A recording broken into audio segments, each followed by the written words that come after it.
LPG सिलेंडरच्या कमतरतेचा परिणाम आता मुंबईतील हॉटेल आणि रेस्टॉरंट उद्योगावर होतोय। मुंबईतली काही हॉटेल सिलेंडर्स तुटवड्यामुळे बंद होऊ लागलेली आहेत।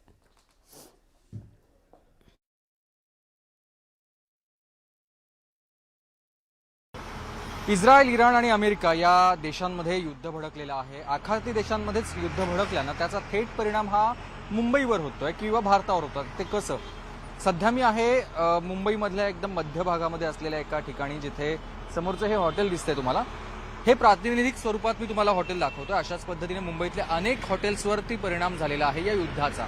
कारण जे व्यावसायिक गॅस आहेत, एलपीजी गॅस आहेत, त्यांचा पुरवठा आता पूर्णपणे होत नाहीये किंवा त्याची हळूहळू परिणाम जाणवायला लागले ते या हॉटेल व्यावसायिकांना।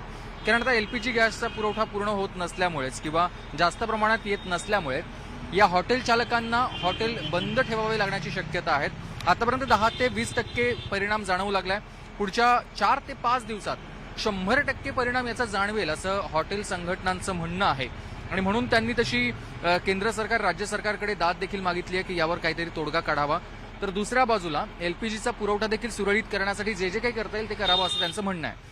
आणखी एक महत्त्वाचा मुद्दा असा आहे की काही हॉटेल चालकांनी निर्णय असा घेतलाय की आता पदार्थांमध्ये घट करायची, म्हणजे सगळेच पदार्थ बनवण्यासाठी गॅसचा अतिरिक्त पुरवठा करावा लागेल किंवा वापर करावा लागेल। गॅसच तेवढा पुरवठा होत नसल्यामुळे पदार्थांमध्ये कमतरता आणण्याचा देखील किंवा कमी करण्याचा निर्णय काही हॉटेल चालकांनी घेतलेला आहे। आणि यावर आता त्यामुळे लवकरात लवकर जर तोडगा निघाला नाही तर मुंबईतले किंवा या देशातले हॉटेल्स पुढच्या काही दिवसात कदाचित पूर्णपणे बंद करावे लागतील। व्हिडिओ जर्नलिस्ट सुधीर जाधव यांच्यासह सुमित सावंत, न्यूज 18 मराठी, मुंबई। आखाती युद्धामुळे देशातल्या अनेकच भागात सिलेंडर टंचाई जाणवायला लागलेली आहे। सरकारनं सुद्धा सावधगिरीचा उपाय म्हणून सिलेंडर बुकिंगचे नियम बदलले आहेत। यामुळे ग्राहकांमध्ये थोडं चिंतेचं, थोडं भीतीचं वातावरण आहे। यासाठीच देशभरातील ग्राहकांना एचपीसीएल कंपनीकडून मेसेज पाठवण्यात येत आहेत। हिंदुस्तान पेट्रोलियम कंपनीकडून देशात इंधनाचा तुटवडा नसल्याचे मेसेज पाठवण्यात येत आहेत।